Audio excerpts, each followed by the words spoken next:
میں یہ سمجھتا ہوں کہ پاکستان ایک آزاد خود مختار وطن، دوسروں کے دکھ اور درد میں شریک بالکل ہم ہو جائیں،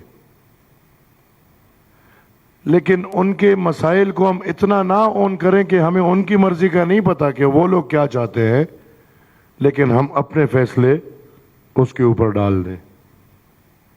بدقسمتی سے ادھر بات ہوئی، جب ظلم کی بات ہوگی، مظلوم کی بات ہوگی، جو فلسطین اور اسرائیل کے نشان ہے، اسی طرح جب کشمیر کا نام لیا جائے گا تو مظلومیت کا نشان ہے۔ اور احتساب ہمیشہ اپنے آپ سے ہوتی ہے۔ ہم کشمیر کے لوگوں کے سامنے بیٹھ کے مقبوضہ کشمیر کی بات کرتے ہیں، مجھے خود سمجھ نہیں آتی۔ ہماری شہر حق جو پاکستان کے نظریے سے ہمیں دکھایا گیا ہے،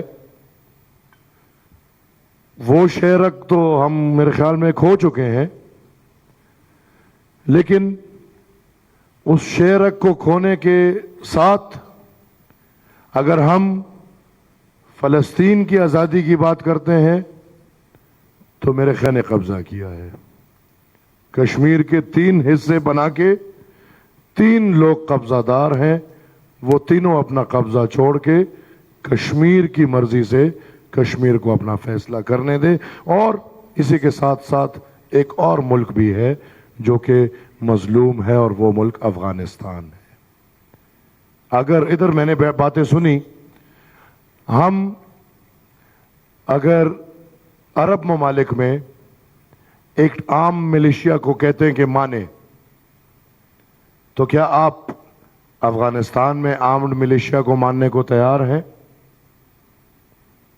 اور پھر وزیر اعظم صاحب، کیا آپ پاکستان میں آرمڈ ملیشیا ماننے کو تیار ہیں؟ کیونکہ نظریاتی طور پہ تمام آرمڈ ملیشیا ایک ہی بات کر رہی ہے کہ وہ جہاد کر رہے ہیں، وہ خدا اور رسول کے نظام کو لا رہے ہیں۔ وہ اگر آرمڈ ملیشیا افغانستان میں ہو وہ بھی یہی بات کر رہے ہیں، وہ آرمڈ ملیشیا اگر پاکستان میں ہو وہ بھی یہی بات کر رہے ہیں، اور وہ آرمڈ ملیشیا اگر عرب ممالک میں ہو وہ بھی یہی بات کر رہے ہیں۔ اگر ہم پاکستان میں TTP کو ماننے کو تیار نہیں تو میرے خیال میں ہم کسی بھی آرمڈ ملیشیا کے سپورٹ میں ہمیں نہیں کھڑا ہونا چاہیے۔ شہری بھی مجھے بار بار وہ کر رہی ہے، لیکن میں 2 منٹ لوں گا، اور جب آپ کے ہاتھ میں ہوتا ہے پھر مجھے ٹائم پورا ملتا ہے۔ وہ گلہ چیئرمین صاحب سے کبھی کبھی آ جاتا ہے۔ سر،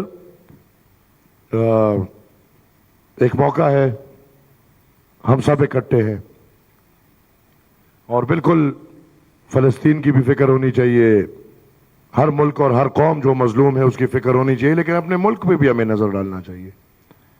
اس ملک کے لیے نہ ہمیں UN کے پاس جانا چاہیے، اس ملک کے لیے نہ ہمیں کی اور ادارے انٹرنیشنل اداروں میں جانا چاہیے۔ اس ملک میں خدا نخواستہ غازہ سٹرپس بن رہے ہیں۔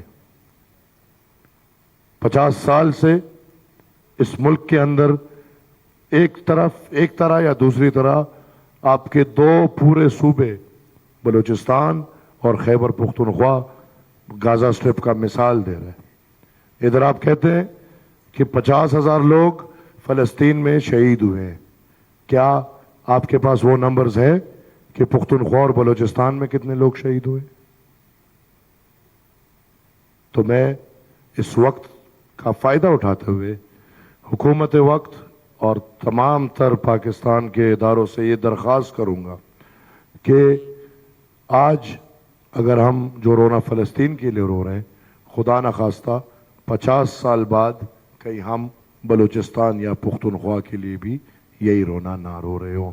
ایک میری گزارش یا رائے میں کہوں گا کہ ہم کیا کر سکتے ہیں۔ ہم تو ایسے ملک ہیں کہ قرض دار بھی ہیں اور سب کچھ، لیکن اس ملک نے ایک کام جو بڑا بہترین کیا ہے اس کو جہاد بولتے ہیں، اور 50 سال سے اس ملک نے جہاد کو پروموٹ بھی کیا ہے۔ 50 سال سے اس ملک نے جہادی ایلیمنٹ کو پروموٹ کیا ہے. 50 سال سے اس ملک نے پاکستان بالخصوص خیبر پختونخوا، بلوچستان اور افغانستان میں جہاد، مسلمان زمینوں پہ جہاد کیا ہے. لہٰذا میری رائے یہ ہے کہ ہم وہ کر سکتے ہیں. صدر صاحب اور وزیر اعظم صاحب کچھ ٹکٹے مکٹے آپ مان لیں، کچھ ہم مان لیں گے، اور جو 50 سال سے مسلمانوں پہ جہاد کر رہے ان سے ہماری گزارش ہے کہ یہ جہاد اب اسرائیل میں جا کے لازمی کریں. یہ راستہ ہمارے پاس ہے اور ان سب کو اسرائیل بھیجیں تاکہ یہ اسرائیل میں جہاد کرے. Thank you G.